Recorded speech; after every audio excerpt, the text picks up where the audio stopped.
yet another £1 billion price tag for a Brexit it didn't vote for. Secretary of State. I don't recognise that analysis, Mr. Speaker. On the environment, we are respecting standards. We're increasing standards. On the areas that are devolved, we respect that and discuss with those matters under retained EU laws they see fit. And where there's overlap, we have frameworks and we will work together. Thank you, Mr. Speaker. Utter drivel, I think, is the parliamentary term. The Royal Society for the Prevention of Accidents has warned that EU retained law bill threatens not only economic harm, but that weakened safety standards on construction and other work sites risk the loss of life and limb, and may as well have the motto saving time and costing lives. So how many Scottish workers' lives does the Secretary of State believe are a worthwhile price to pay for his Brexit race to the bottom? Secretary of State. Well, when it comes to utter drivel, Mr. Speaker, it shouldn't be a competition. But the honourable member takes it to a new height. I mean, what utter drivel that is. Workers' rights are entirely protected. In fact, they're being enhanced by this government, and they are not dependent on EU membership. Joanna Chorley. Thank you, Mr. Speaker. The negative impacts of Brexit are already visible, with food prices up 6% and a third of companies which formerly exported to the EU giving up due to customs paperwork, and that includes companies in my constituency. Does the Secretary of State not recognise that it's Brexit which is causing more red tape for businesses, and that diverging from EU standards further under this much criticised bill will simply exacerbate trade friction with the continent further? Secretary of State. Well, Mr. Speaker, no, because I believe that we have a comprehensive trade agreement with the EU, and we are working out and ironing out the problems. We've been very successful in doing that. We did it particularly with the fishing industry. But we have in front of us huge opportunities, not just the trade deals with Australia, New Zealand and others, but also the comprehensive and progressive Trans-Pacific Partnership, which will be almost half the world's trade, and it will be a huge opportunity for Scotland's food and drink industry. Levin Mundell. Thank you, Mr. Speaker. Does my right honourable friend agree with me that it would be ideal if the new First Minister put as much focus on the powers that the Scottish Government already has than on retained EU law? And was he as disappointed as I was to find that once again the Scottish Government were unable to take over the devolved powers on welfare that they were given in 2016, and it now looks that those powers will not come into place until 2026, 10 years after the Scotland Act? Mr. Speaker, my right honourable friend is absolutely right, and I know he was in the Scotland office when those powers were devolved in 2016, and they won't, some of them, come into operation until 2026. And this is because, whilst we want to work with the Scottish Government, and we are working with them, and we hope we will deliver these programmes at the Scottish Government's pace, the pace could be moved up if they spent more time focusing on the day job and less time on their obsession with separation. SNP spokesperson Dr Philippa Whitford. Thank you very much, Mr. Speaker. DEFRA alone has identified over 1,700 pieces of retained EU law, with the majority in devolved areas such as agriculture, forestry and fishing. What happens if the Scottish Government wants to maintain some EU standards his party wants to ditch? Does he think it would be right for UK ministers to change regulations in devolved matters without consent? How does that respect devolution? Well, Mr. Speaker, I'd say to the honourable lady that we're working constructively and collaboratively with the Scottish Government on these retained EU laws. We have offered, whether we have agreement, and it's a cross-UK piece of policy, where we have agreement, we will legislate on behalf of the devolved administrations. Where it is in the devolved area, we respect that, and we will allow the Scottish Government to do as it sees fit in that area. And if it wants to remain in line with EU regulations, it can. And there is a rule, REUL, Retained EU Working Group for the bill, and their officials have been on that since March 2022, and we're making good, steady progress. Dr Whitford. Thank you very much, Mr. Speaker. But because of the Internal Market Act, goods made in the rest of the UK can't be kept out of Scotland, even if they don't meet future Scottish standards on quality, safety or environmental impact. So does he recognise that the combined effect of both pieces of legislation will drastically increase the degree of direct rule by Westminster and drives a coach and horses through devolution? Well, it's not. That isn't true, Mr. Speaker. We are respecting we're respecting the devolved settlement. So if you take precision breeding, for instance, gene editing, it's the case that the Scottish farming industry, the National Farmers Union of Scotland and all other farming unions in the UK want to be part of that bill, but we have respected the Scottish Government saying they don't want to be part of it. They want to, their dogma desires them to carry on with the EU rules, and we respect that. But as regards the UK internal market, it's absolutely right that the trade can continue seamlessly across the United Kingdom because 60% of Scotland's trade is with the rest of the United Kingdom. Number 2, please, Mr. Speaker. With permission, Mr. Speaker, I will answer questions 2 and 3 together. The United Kingdom is one of the most successful political and economic unions in the world. Our collective strength means we are better able to tackle big problems such as the cost of living, leading the international response against Russia's invasion of Ukraine, growing our economy and delivering free ports to Scotland. Thank you very much. Mr. Speaker, last month the then Tory party chairman was sacked as it was revealed that he had allegedly attempted to hide his multi-million-pound tax settlement with the HMRC after failing to properly declare income. Not to mention Partygate and various other scandals. So does the Secretary of State think that a Tory government in Westminster, mired in sleaze, strengthens or weakens our United Kingdom union? All I would say is that the Prime Minister put integrity at every level in this government when he came in, and he acted decisively in appointing an independent ethics advisor. And when he got the report, and in the incident you refer to, when he received the report, he acted immediately on receiving that report. Smith. Thank you, Mr. Speaker. In Scotland and across the UK, Parliament has been dragged down by Tory and SNP sleaze and impropriety. In Holyrood, committees have been ignored, processes run roughshod over, and the responsibility to be truly accountable to both Parliaments, the press and the public has been ignored by ministers of both governments. Does the Secretary of State not agree that we need a reformed and renewed constitution across the country that is fit for a democratised United Kingdom? Well, Mr. Speaker, I didn't catch all of that, but I would refer the honourable lady to the answer I gave before. There is a ministerial code. It sets standards of behaviour for ministers. Ministers are personally responsible for that and how they conduct themselves. And ultimately, the Prime Minister is the judge. And I think he's a man of integrity, and I trust him to make the right decisions. Chris Clarkson. Thank you, Mr. Speaker. Controversial, expensive and barely afloat. The SNP government in Scotland have wasted £500 million of taxpayers' money on 2 ferries that don't work. Does my right honourable friend agree with me that there should be an urgent inquiry so that Scottish voters can have faith in the way that Holyrood uses their money? Secretary of State. Absolutely. Chair of the Select Committee, Pete Wishart. Ever so much, Mr. Speaker. Can I warmly congratulate the right honourable gentleman and his government for what they're doing to strengthen the union, whether that's the £220,000 we're currently forking out to the former Prime Minister for his legal fees, whether it's the disgraceful financial arrangements around the chair of the BBC, the bullying allegations, the tax affairs, even the Prime Minister's own second fixed penalty notice. The Prime Minister said that he would fix out Tory sleaze once and for all. How does he think he's doing getting on with that?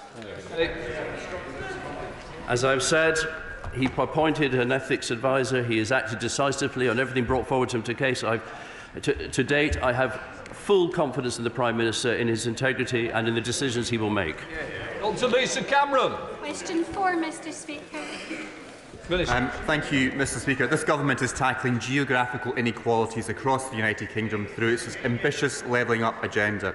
We're investing over £2.3 billion in levelling up across all parts of Scotland. Without the leadership of this United Kingdom government, there would be no long-term investment in the Scotland-wide city region and growth deals, putting investment in the hands of local leaders. Nor would there be investment in transformational local projects such as a new ferry for the Fair Isles or restoration of Kilmarnock's historic Palace Theatre through the Levelling Up Fund. To Lisa Cameron. Many thanks, Mr Speaker. The New Towns All-Party Parliamentary Group that I chair have completed a report onto the specific infrastructure needs of new towns, like my constituency of East Kilbride, built after the Second World War. Many specific infrastructure and investment needs have been established. So would the Minister encourage new towns in Scotland, like my constituency of East Kilbride, to apply for funding for levelling up to address these important needs? Minister. Yes is the short answer. The Government's Levelling Up agenda is benefiting communities right across the UK, including new towns. It allows communities to address their local needs to create jobs and boost economic growth. For example, the new town of Cumbernauld in North Lanarkshire successfully secured over £9 million in the recent Levelling Up first round. This will enable transformational developments of the town centre. But I'd be very happy to meet the Honourable Lady's group to discuss how we might be able to support new town investment moving forward. So, Secretary of State Ian Murray. Thank you, Mr Speaker. I thought I was coming in the next question, Mr Speaker, but I'm happy to come now. It's been a momentous week in Scottish politics, of course, and I'm sure the whole House would want to wish Nicola Sturgeon all the very best on whatever she does next in politics. Can I also pass our deepest sympathies on to everyone at Hibernian Football Club who lost their owner, Ron Gordon, very suddenly yesterday? Mr Speaker, according to the Together Through Crisis initiative, a coalition of charities, almost a quarter of people across the country regularly run out of money for essentials. At the same time, BP and Shell have made more than £1 billion a week in profits, while they avoid a proper windfall tax because of the loopholes the Prime Minister created in his scheme. So can I ask the Minister, will he listen to those charities, recognise the impact this cost of living crisis is having on working people and put in a proper windfall tax to help them? Mr Speaker, as the Honourable Gentleman well knows, the cost of living support provided by this Government is worth over £26 billion in 2023-2024. As a compassionate Government, we have taken appropriate steps to support the most vulnerable households across the UK through additional cost of living payments, including £900 to households and means-tested benefits, £300 to pensioner households and £150 to disabled people. When it comes to taxing energy companies, this Government has raised the rate of tax on companies such as BP and Shell to 75%, which the Government considers to be fair given the current circumstances. Mr Speaker, the Minister says he runs a compassionate government. Tell that to the parents who are going without food in order to feed their children. Scots are being hit very hard by the cost of living crisis, which is made worse by the state of Scottish public services. The NHS is on its knees while the failing Health Secretary is focusing on other things, and Scottish local government is having its funding decimated again while the Finance Secretary is seemingly intent on offending every minority group in Scotland. So does the Minister agree with me that amid such a serious crisis in Scotland, it's frankly absurd that failed Scottish Government ministers are fighting amongst themselves for the top job when too many Scots are worrying about how they pay their bills? Minister. Mr Speaker, it does seem that the SNP have decided to provide the country with compelling drama now that Happy Valley has ended. But there is a very serious point here. Whilst the SNP indulge in the most savage infighting since Labour's Blair-Brown civil war, Scotland is crying out for attention on things that really matter: the economy, the health service and the education system. Mr Speaker, the people's priorities are the priorities of this United Kingdom Government. We can only hope that the new First Minister will move away from the SNP's obsession with independence and focus on the things that really matter to the people of Scotland. David Linden. 5. Mr Speaker, with permission, I will answer questions 5 and 12 together. Like many countries around the world, the UK faces the challenge of high inflation. That is why the Prime Minister has made tackling inflation a key immediate priority. As outlined in the Chancellor's autumn statement, this Government is committed to supporting the most vulnerable households across the UK with £12 billion worth of direct support in 2023-2024. Alongside this, the Energy Price Guarantee is saving a typical household in Scotland around £900 this winter. David Linden. Thank you, Mr Speaker. The former Viceroy made reference earlier on to social security powers, and the current Deputy Assistant Junior Viceroy will be aware that we have the best start grant in Scotland, whereas in England it was reported at the weekend that baby formula has now been put behind the tills in co-ops. Can the Minister outline what has gone wrong with UK welfare state that we've got to a stage where baby formula has to be put away because of fears of theft? Minister. Mr Speaker, as the Chancellor set out in the autumn statement, we have taken the appropriate steps to help the most vulnerable households in Scotland and across the United Kingdom. I've set out already some of the payments which are being made to households to support them during this winter. The Government continues to explore new ways of tackling poverty and helping to protect the most vulnerable, and will continue to do that moving forward. Thank you very much, Mr Speaker. Scotland is a net energy exporter, but as a consequence of being in the United Kingdom, people in energy-rich Scotland face electricity costs which are 30% higher than those in the Netherlands or in Germany. Does the Secretary of State think it is right that the Scots face the highest bills in Europe while the UK Government allows energy companies to make billions in profit? Minister. Mr Speaker, as I've already set out during this session, the Government is putting in place tax arrangements to ensure that excessive profits by BP and Shell and others are being taxed at 75%. I do not accept his further analysis about the situation in Scotland. This Government has put in place measures to support households during this difficult winter period, and will continue to assess what other measures we can take to do so. Number 6, Mr Speaker. Mr Speaker, this Government's commitment to Scotland is best demonstrated by what we're doing on the ground. We're investing more than £2 billion to level up across Scotland, and we're working with the Scottish Government to deliver growth deals and free ports in Scotland. Thank you, Mr Speaker. Scotland is a world leader in food and drink production, especially in high-end products like Scotch whisky and seafood, something I've been proud to promote in my role as one of the Prime Minister's trade envoys. As the UK Government continues to strike new trade agreements, what benefits will the removal of trade barriers have for Scotland? Mr Speaker, I'm grateful to my honourable friend for raising this important matter. I'm also grateful to him for his efforts in this area. And indeed, the latest statistics show that exports of Scotch whisky and salmon underline how much demand there is for these premium products now. And of course, the UK Government has an ambitious programme of free trade negotiations which will include India and the comprehensive and progressive Trans-Pacific Partnership, and will continue to build relationship with trading partners around the world. Mr Speaker, the Secretary of State has Bladnoch Distillery in his constituency. I have Glenmorangie, Clynelish and Old Pulteney. Isn't it crazy that this proposed ban on advertising is going to damage distilleries in our constituencies and, more importantly, could actually impair on employment in rural parts of Scotland, vital local jobs? Mr Speaker, yes, absolutely right. The honourable is absolutely right. This is just another example of how anti-business this Scottish Government is, the SNP and their coalition partners, the Greens. And the deposit return scheme that is coming now down the tracks is just another example of how anti-business they are. Murray Glendon. 7.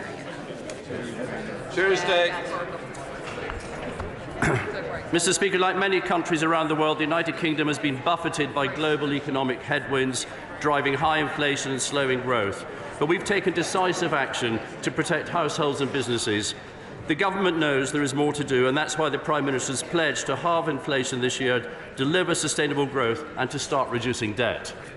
Mary Glendon. Thank you, Mr Speaker. We know a stronger economy begins in the hearts of our communities, but local authorities across Scotland have been forced to cut back on essential services and consider up to 7,000 job losses or hikes in council tax because of the impossible situation the Scottish Government has put them in.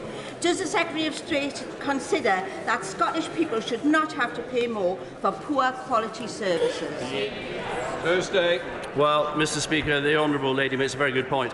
The Scottish Government have received the highest block grant settlement this year in real terms since devolution began, £41.6 billion. And that their behaviour towards local authorities completely contrasts what the UK Government's doing.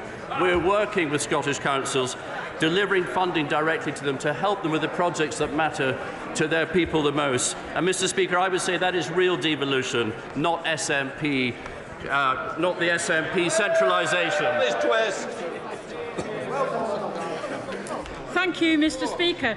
The Scottish Government's delayed and botched deposit return scheme has turned into total chaos. Businesses want to redesign it to make it work. The public don't know about it, and MSPs want it delayed again. The scheme has been a shambles from day one, with a former SNP minister describing it as the Titanic heading for an iceberg. So does the minister agree that this process needs urgent reform, and will he encourage his cabinet colleagues to make sure any UK-wide scheme learns from the pitfalls of the Scottish Government process? Yes. Mr. Speaker, I say to the Honourable Lady, I've had legitimate concerns raised with me by businesses across Scotland and stakeholder groups, and I've urged the Scottish Government to pause this scheme. There is no doubt in my mind that it's not just bad for businesses, this scheme, it's also bad for stakeholders. It's also bad for consumers. And in fact, if anecdotally, Aldi will sell 12 bottles of Scottish water for £1.59. Under this scheme, that will become £3.99. So if that isn't inflationary, if that isn't adding to people's cost of living, I don't know what is. And furthermore, we haven't been asked for an exemption for this under the UK rules by the Scottish Government. No request for an exemption has come. And I would say to them, the exemption bar is very high indeed. Otherwise, what's the point of UKIP? Kerry McCarthy. Mr. Speaker. Mr. Speaker, the UK Government is fully committed to supporting Scotland to realise a significant renewable energy potential. Scotland has benefited greatly from the Contracts for Difference scheme, the Government's main mechanism for supporting new low-carbon electricity generation projects in Great Britain. Indeed, Scotland has received 27% of all contracted projects to date. Thank the Minister for that response. Scotland obviously has huge potential for green investment, but all this is being put at risk of an exodus of capital, given what Joe Biden is doing with the Inflation Reduction Act in the US. What is the UK Government's response to the Inflation Reduction Act so that we can secure investment in Scotland and in the rest of the UK? Mr. Speaker, I agree with the Honourable Lady's comments about Scotland's potential in the renewable sector. I'll allow my colleagues in the Treasury to respond to the point she made about the US policy.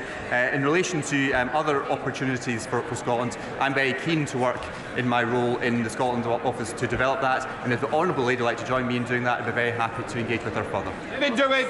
Question number 9, Mr. Speaker. Mr. Speaker, this Government provides wide-ranging support to Scotland's fishing industry. The processing and preserving of fish was recognised as an energy and trade-intensive sector in the Government's Energy Bill discount scheme, and almost half of the £20 million already awarded through the UK Seafood Fund for infrastructure projects will be spent in Scotland. Let me do it. I welcome my honourable friend's response, and I also welcome the UK Government's decision to include seafood processing in ongoing energy support beyond April. However, even before last year's increases in energy costs brought on by Russia's invasion of Ukraine, there was already support for energy-intensive industries to other food processors, such as pork, poultry and milled grain, but not for fish.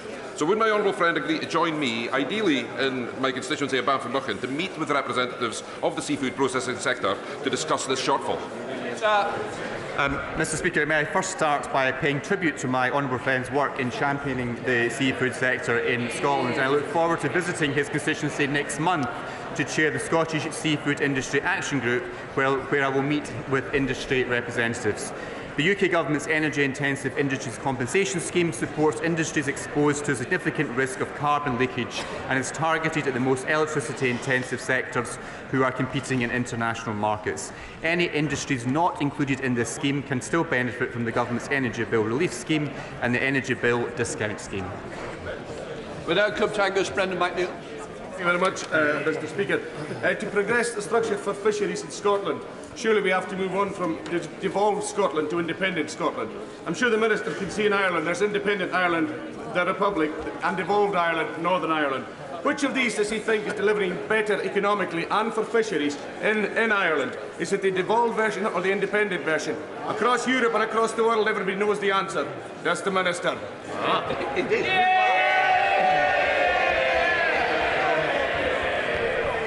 Mr. Speaker, I'm very confident that for all fishing communities across the United Kingdom, it's this Government who is delivering best for them. And I'm very clear that none of the fishing communities in Scotland wish to go back into the common fisheries policy which the party opposite advocates. Yeah, Right, that completes Scottish questions. Before we come to Prime Minister's questions, shh, I would like to point out that British Sign Language interpretation is available on parliamentlive.tv. I'm also pleased to announce that as part of our efforts to make our activities as accessible as possible, live subtitles are also now available on Parliament Live TV for all proceedings in the Chamber. I would also like to welcome some special guests who are observing our proceedings today, Madam President of the German Bundestag and the Deputy Mayor of Kiev and colleagues. You're most welcome. We now come to questions to Prime Minister Andrew Weston. Number one, Mr. Speaker. Prime Minister. Mr. Speaker, I'm delighted that we are joined today by a delegation from Kiev.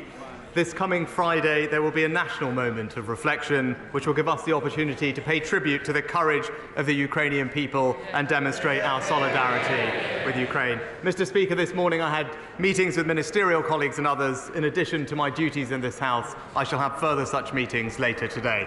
Andrew Weston. Thank you, Mr. Speaker, and can I associate myself with the Prime Minister's comments with regard to the bravery of the Ukrainian people. Labour have asked his government on 3 occasions to commit to a police response to every domestic abuse call. To date, no answer has been forthcoming. Could the Prime Minister provide a response today? Prime Minister. Well, Mr. Speaker, just this week we announced new measures to tackle violence against women and girls. This is a government that introduced the landmark Domestic Abuse Act that's rolling out specialist advisors for those who suffer and putting more funding to support victims. We will continue to do everything we can to make sure that women and girls are safe everywhere in our country. The warm welcome given to Ukrainian refugees by so many is extremely heartwarming. Does the Prime Minister understand, though, how upset my constituents are to have bookings for weddings and other special family events cancelled when the Home Office took over a much-loved hotel? And will he redouble his efforts to put an end to this practice? Prime Minister. Well, my honourable friends, constituents and indeed the whole country can be proud of the welcome that they have given to people from Ukraine over the last year. And I can assure him that we are committed to reducing the number of asylum seekers living in hotels at vast cost to taxpayers and considerable disruption to communities. I'm grateful to the leadership of the Home Secretary and the Immigration Minister in finding a sustainable solution, and the Home Secretary will make a formal update in the coming weeks on progress in standing up alternative sites for accommodation. We now come to the Leader of the Opposition, Keir Starmer. Thank you, Mr. Speaker. Can I join the Prime Minister in his comments about Ukraine? I had the privilege last week of seeing firsthand the courage and resilience of the Ukrainian people, and we must continue to stand united in this House in support of Ukraine. Mr. Speaker, can I also say that the thoughts of the whole House, I'm sure the whole country, will be with the family of Nicola Bulley at this very, very difficult time. And can I welcome the new member for West Lancashire to her first PMQs. Mr. Speaker, the Labour Party is proud to be the party of the Good Friday Agreement and peace and prosperity in Northern Ireland. We welcome attempts to make the protocol work more effectively. Does the Prime Minister agree with me that it has been poorly implemented and that the basis for any deal must be removing unnecessary checks on goods? Prime Minister. Well, Mr. Speaker, let me welcome the honourable lady to her place and associate myself with the remarks of the honourable gentleman about Nicola Bulley's family. Our thoughts are, of course, with them. As he knows, we are still in active discussions with the European Union, but he should know that I am a Conservative, a Brexiter and a Unionist, and any agreement that we reach needs to tick all 3 boxes. It needs to ensure sovereignty for Northern Ireland. It needs to safeguard Northern Ireland's place in our union, and it needs to find practical solutions to the problems faced by people and businesses. I will be resolute in fighting for what is best for Northern Ireland and the United Kingdom. Yes, Starmer. Mr. Speaker, we all agree that the protocol can be improved, but there are trade-offs, and we need to face up to them. His predecessor told businesses that there would be no forms, no checks, no barriers of any kind. that was absolute nonsense and it destroyed trust. So in the interests of restoring that trust, will he confirm that to avoid a hard border on the island of Ireland, the deal he's negotiating is going to see Northern Ireland continue to follow some EU law? Prime Minister.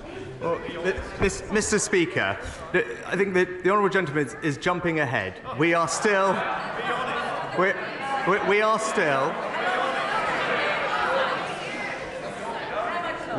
in intensive discussions with the European Union to ensure that we can find agreement that meets the test that I set, and that is sovereignty for Northern Ireland.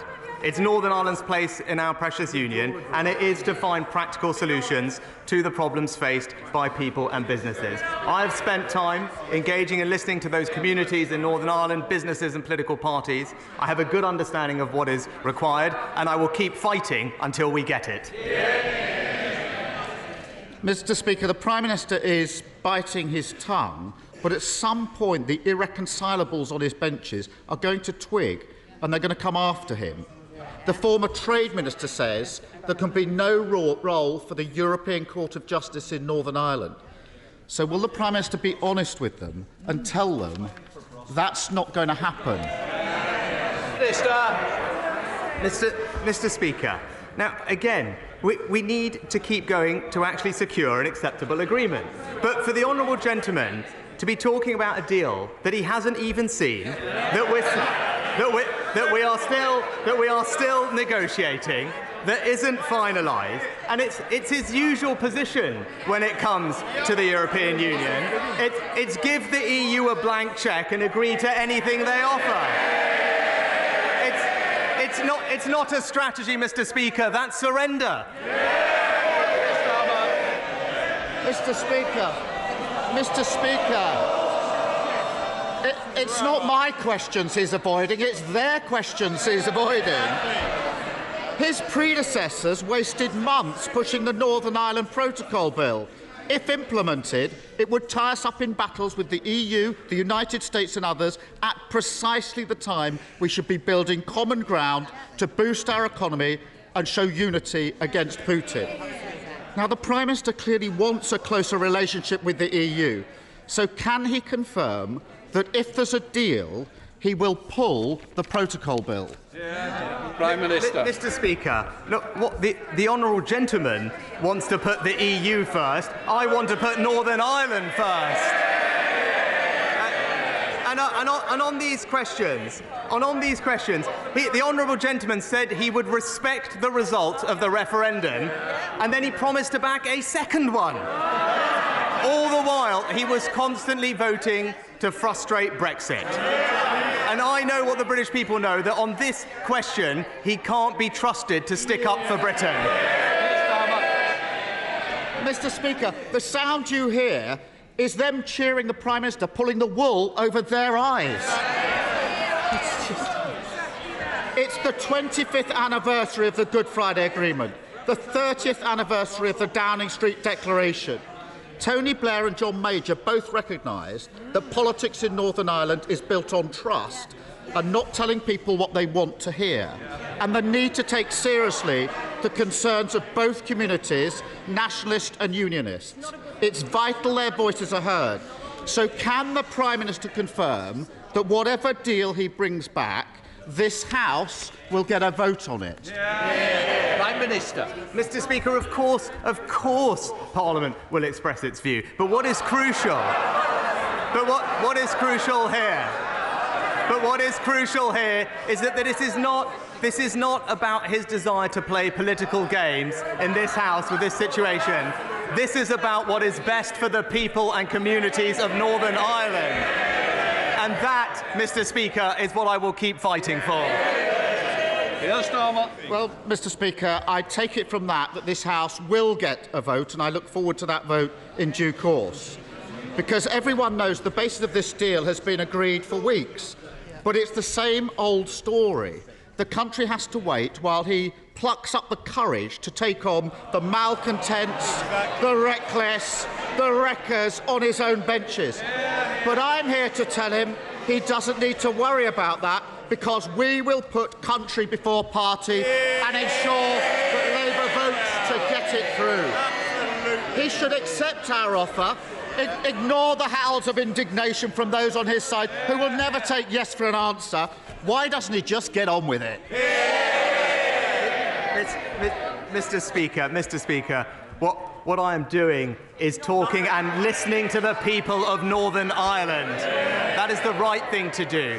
It's to make sure that we can respond and resolve to the concerns of the unionist communities and businesses in Northern Ireland, and that is what I will keep doing. But, Mr. Speaker, we know, when the Honourable Gentleman talks about his plans, we have heard that tomorrow he's going to announce 5 missions. But we already know what they are. It's uncontrolled immigration, it's reckless spending, it's higher debt, and it's softer sentences. And for the fifth pledge, Mr. Speaker, we all know it's that he reserves the right to change his mind on the other 4.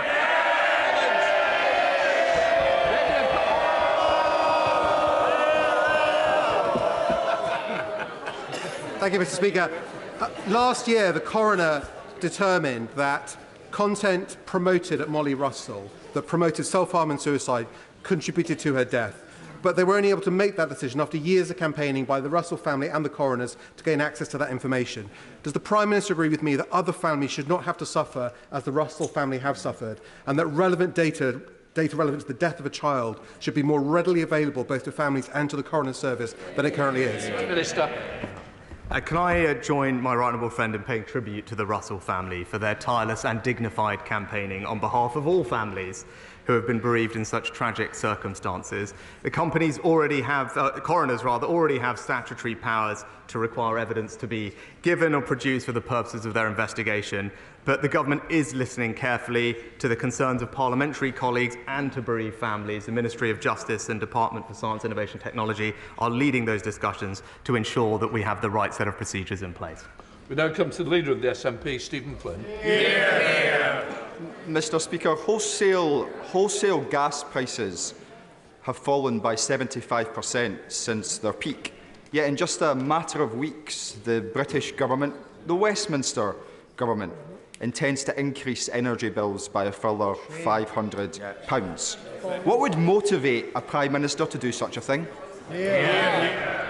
Prime Minister. Mr. Speaker, what we are doing is providing tens of billions of pounds of support for people with their energy bills, particularly the most vulnerable. What we're also doing, opposed by the SNP, is to invest in producing more homegrown gas here in the UK and the North Sea. But I would say to the honourable gentleman, as one of his own, one of his own members of Parliament said this week, that if the SNP were a pizza company, their products would be slow, wrong and costly. I would say to him, it's time to focus on the issues that matter to the people of Scotland, and producing more energy is absolutely one of them. Stephen Flynn. I'm not sure that inferring that energy bills, Mr. Speaker, don't matter to the people of Scotland is a winning strategy for this Prime Minister. But let's get real. The fact that wholesale gas prices have fallen by 75% means a windfall to the Prime Minister and the Chancellor of around £15 billion. So what they're saying, as it stands, is that they intend to raid the pockets of ordinary Scots whilst lining the pockets of Westminster. Mr. Speaker, it's time to set aside. It is time to set aside any notion of an energy price increase to instead protect households and perhaps reduce bills by £500. Does he not agree?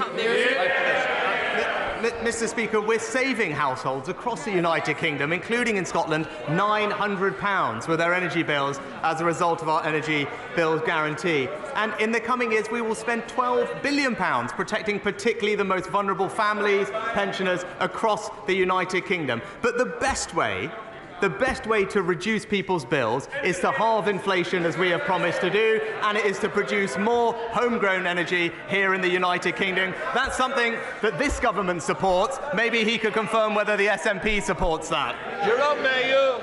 Mr. Speaker, the Prime Minister was well aware of the dogged campaign of the Honourable Member for North West Norfolk for a rebuild of the Queen Elizabeth Hospital in Kings Lynn. It's a hospital constructed from failing aerated concrete, where ceilings are now supported by more than 3,000 wooden and metal props.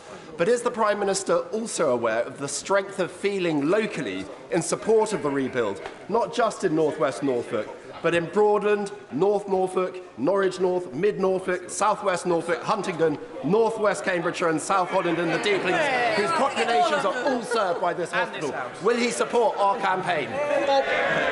Can I thank my honourable friend and indeed my honourable friend from North West Norfolk because I know they are great supporters of this project, and I know over the last year or so the Queen Elizabeth Hospital has been allocated over £50 million to address the most immediate issues at the site, but I also know they have expressed their interest in being part of the new hospital programme. The department is looking through all those bids. He'll know that I can't comment on specific ones, but the selected hospitals will be announced in due course. Sir Geoffrey Donaldson. Mr. Speaker, can I thank the Prime Minister for his efforts in relation to the Northern Ireland Protocol. It is unacceptable that Northern Ireland has been put in this place with a protocol imposed upon us that harms our place in the United Kingdom. It must be replaced with arrangements that are acceptable and restore our place in the United Kingdom and its internal market. Does the Prime Minister accept how important the constitutional and democratic issues are in relation to getting a solution? And will he agree with me that it is unacceptable that EU laws are imposed on Northern Ireland with no democratic scrutiny or consent? And will he assure me that he will address these fundamental constitutional issues and do so not just by tweaking the protocol, but by rewriting the legally binding treaty text? Prime Minister. Can I thank the right honourable gentleman for his question, but also thank him for the role that he has played in recent months in articulating unionist concerns. I have heard loud and clear when he says he wants and needs these issues resolved so that he has a basis to work with others to restore power sharing, and I know that that is genuine. He raised a question of practical issues, and it is vital that these are addressed. But he also raises, Mr. Speaker, a vital question about the constitutional and legal framework in which these arrangements exist. And I can assure him that I agree. Addressing the democratic deficit is an essential part of the negotiations that remain ongoing with the European Union. And just as he has been consistent, so have I. And I can assure him that this is at the very heart of the issues that must be addressed. Mr. McVeigh. Thank you, Mr. Speaker. The Prime Minister has made fixing illegal immigration across the Channel one of his key top priorities. He's also said that legislation will be required to stop it. I completely agree. So, can he tell us when we can expect to see this legislation coming forward, as time is of the essence? And can he explain why sorting out this issue did not feature on the Home Office Permanent Secretary's stated top 3 priorities for his department? Prime Minister. Well, Mr. Speaker, thank my honourable friend for her question. She's right. Illegal crossings put people's lives at risk. It diverts resources away from those in genuine need, and it's unfair on those who migrate here legally. And that's why one of our 5 pledges to the British people is to stop the boats. We are working at pace on the legislation. It's important that it works. And in the meantime, our deals with Albania and France are already yielding benefits. But what I can tell her is that we want a system whereby if someone arrives in our country illegally, they will not be able to stay. Instead, they will be detained and removed to a country that they come from or a safe third alternative. That is the system that the Home Secretary and I are working hard to put in place, and that is what our legislation will deliver. Talk about Thank you, Mr. Speaker. Thanks to the Prime Minister's policies, we are now inflicted with the highest tax burden and the biggest drop in disposable income since the Second World War. And to make matters worse, tens of billions of pounds of taxpayer money was wasted on a world-beating test and trace system, billions on PPE that wasn't even fit for purpose, not to mention the endless list of crony COVID contracts going to Tory chums who profiteered at the expense of other people's misery. So when will the Prime Minister help us to recover some of that lost money so that striking nurses, teachers and other public servants can be paid the decent wage that they so richly deserve? Well, Mr. Speaker, I'm very pleased that the government is in intensive talks with the Royal College of Nursing to find a way forward. As I've always said,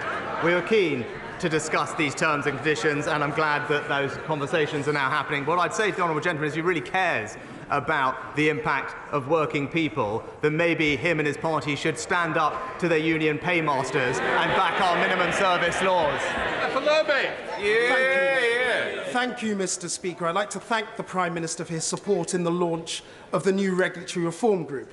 Would the Prime Minister commit to working with our group in two specific areas? The first, to improve the accountability and responsiveness of our regulators to both stakeholders and to Parliament, and secondly, to improve the economic potential in key growing areas of the economy, such as financial services, artificial intelligence and advanced manufacturing. Prime Minister. Well, my honourable friend makes an excellent point, and he's right about the importance of getting our regulatory framework right to drive growth and prosperity.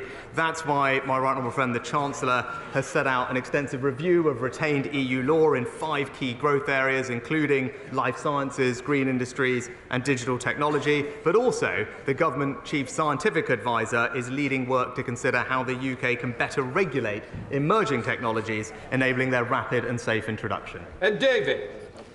It was a pleasure to meet the delegation from Key before questions and to confirm that across this House we are united in our support for Ukraine and its brave heroes. Mr. Speaker, the Conservative manifesto promised 40 new hospitals. After 3 years, most of these hospitals haven't even got planning permission yet. And communities feel betrayed and taken for granted. As ITV showed yesterday, St Helier Hospital in South London is literally crumbling, but there's still no plan to save it. Hinchingbrook Hospital in Cambridgeshire has sewage leaking into its wards and a roof that could collapse at any moment. Does the Prime Minister agree that these are conditions no patients, doctors or nurses should have to put up with? Can he tell the House... Order!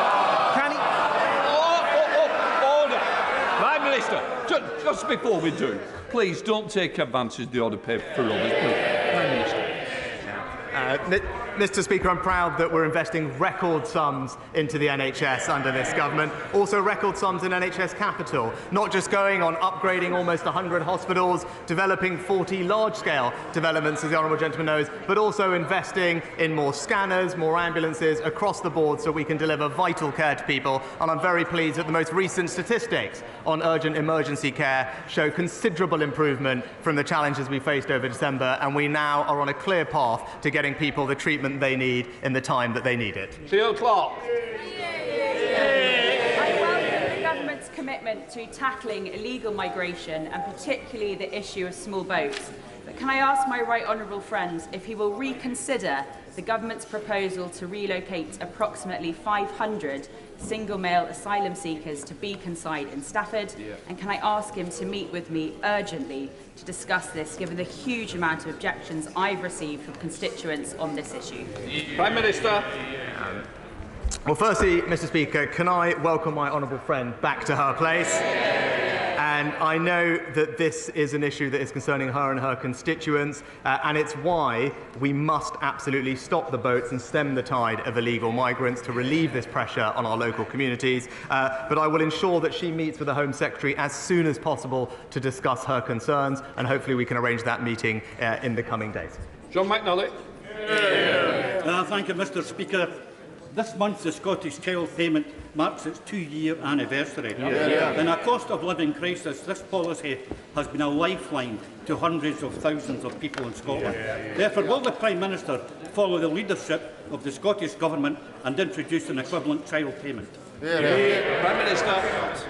Well, Mr. Speaker, the best way to ensure that children grow up not in poverty is to make sure they grow up in a workless household. And that's why I'm proud that under the record of the Conservative government, there are almost 1 million fewer children growing up in workless households, hundreds of thousands fewer children in poverty. And that's because this government is on the side of parents and will make sure that they have the jobs they need, because ultimately that is the best poverty strategy, is to have everybody in work. David Mundell. Thank you, Mr. Speaker. I've previously called out in this House the appalling level of service that my constituents and yours received from train operator TransPennine. Last month, TransPennine had the largest number of cancellations of any service provider in the UK, but it turns out that even this figure was fiddled because TransPennine had cancelled over 1,000 trains before 10:30 the night before, so that they don't show up in the statistics. Does the Prime Minister agree with me that this practice is totally unacceptable, as is their level of service? Well, I agree with my right honourable friend. The current service levels are unacceptable. The Rail North Partnership, which is managing the contract, is working with the company on an improvement plan. My honourable friend, the Rail Minister, is having weekly meetings with Rail North Partnership to monitor its progress. And whilst the TransPennine contract expires in May, and we are working on a new contract, if ministers conclude that the operator cannot be turned around, then other decisions may have to be made. Richard Ford. Thank you, Mr. Speaker. Of the 40 promised new hospitals referred to by my right honourable friend, 11 of those are in the southwest of England. 3 of them surround my constituency in Barnstaple, Dorchester and Taunton, but none of them has planning permission. It's been reported that staff at Eastbourne District General Hospital were told that their town would not get a new hospital and that it was, quote, a barefaced lie. Given that the Prime Minister claims his mandate rests on a manifesto that promised 40 new hospitals, when will we see them? Well, Mr. Speaker, the government is committed to building 40 new hospitals as part of the new hospital programme. In the southwest, 8 out of the 11 schemes do have full outline planning permission approved, and the remaining 3 schemes, due to when they are due to be delivered, would not be expected to have planning permission at this stage, and we're working with the Trust to go through that process. So everything is on track, and we will bring those hospitals to the people in the southwest. £3 million sent to Wolverhampton to trial the new Better Health app, which will support Wolfrunians make better choices about their diet and fitness. Will he welcome this and also celebrate our grassroots sports clubs in Wolverhampton, especially Wentzfield Aces Cycle Speedway Club, who celebrated their Diamond Jubilee last year? Prime Minister. Well, Mr. Speaker, can I join with my honourable friend in commending all her local sporting organisations for the job they do? And she's absolutely right. That prevention is absolutely better than a cure, and ensuring that we can support people to live healthy, fulfilling lives is absolutely part of our plan. And that's why we're investing in football pitches, tennis courts and youth facilities right up and down the country. And I'm glad that her constituents are benefiting. Ellen Morgan. Thank you, Mr. Speaker. The government hasn't only broken its promises on new hospitals, it's also broken its pledge of 6,000 more doctors, with the number of qualified GPs having actually fallen. GPs in Shropshire are seeing 400 more patients each than they were in 2016, which is one of the biggest rises in the country. Places across the country, East Sussex, Devon, Cambridgeshire and Hampshire, have also seen the number of qualified GPs fall. Where will the Prime Minister end his government's neglect of local health services and recruit and retain the GPs we need? Well, Mr. Speaker, the facts of this, there are 2,200 more GPs in general practice today. There are 15,000 more doctors in the NHS, and there are 30,000 more nurses. And that's because we're putting record funding in and backing the NHS and getting patients the care that they need. Sir Robert Matlin. Thank you, Mr. Speaker. Can I commend my right honourable friend in grasping the nettle and seeking to negotiate an agreement on the Northern Ireland Protocol? Does he share my frustration with the express views of people who are commenting upon a deal that is yet to be reached? And does he agree with me that the best way to reduce or even end the jurisdiction of the CJEU is through treaty change itself and not through domestic legislation in this Parliament? Prime Minister. Well, Mr. Speaker, my right honourable friend is absolutely right.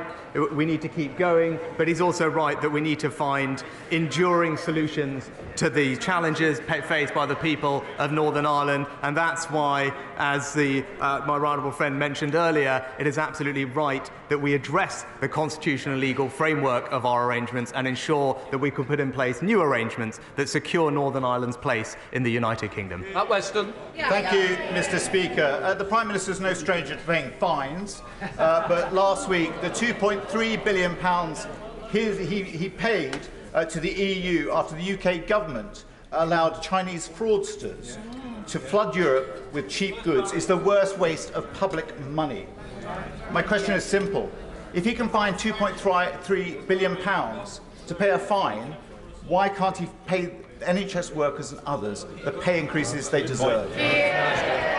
Mr. Speaker, he may not have seen that the Royal College of Nursing are now in talks with the government about resolving the disputes, and I'm grateful to them.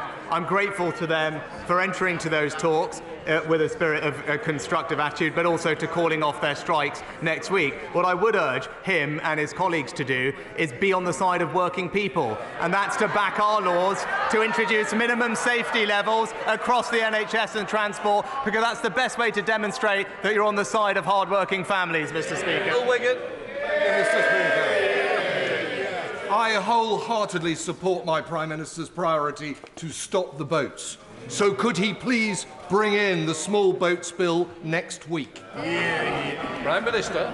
Well, Mr. Speaker, I thank my honourable friend for his support. I share with him the same desire, which is to stop the boats for all the reasons that we've discussed in this session. And he should rest assured that the Home Secretary and I are working intensely and as quickly as possible to bring forward that legislation, because what I want is what he wants, is to ensure that those people who come here illegally will simply not be allowed to stay. Charlotte Littles.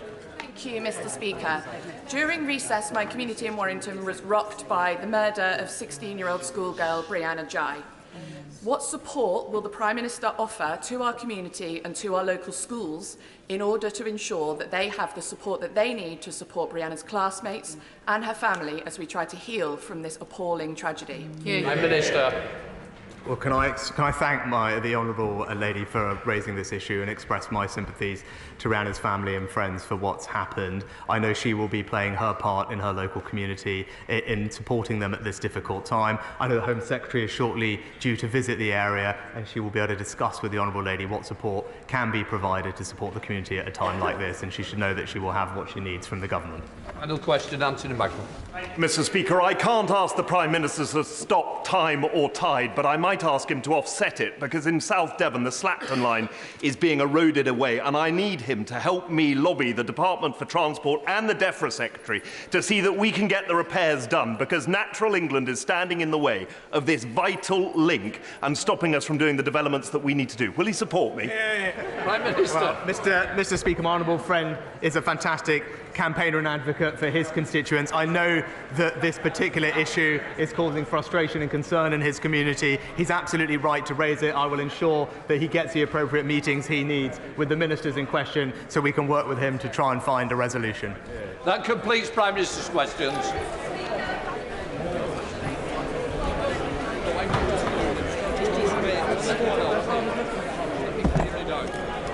That's right.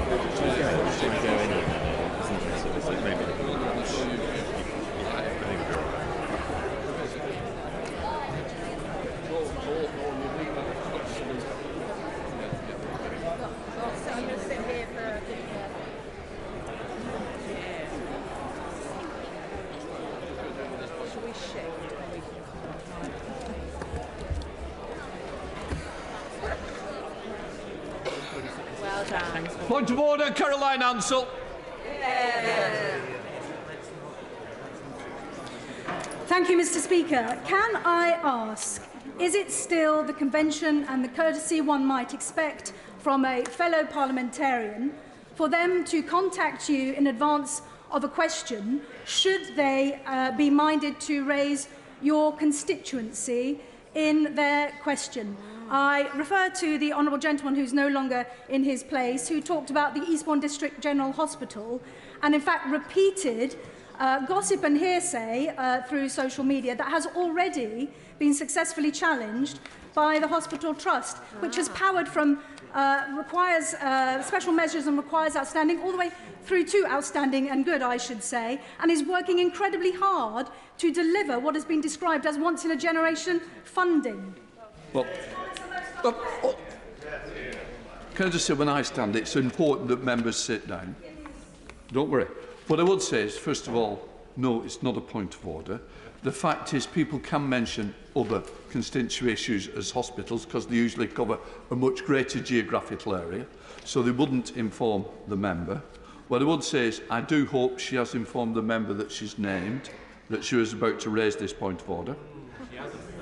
No, there's nobody here. So can I just say, if we're going to play at the rules, we all get the rules right before we start to make the point. What I would say is she's certainly put on record her concerns and her views, but it certainly isn't the way to do it without telling the member in future.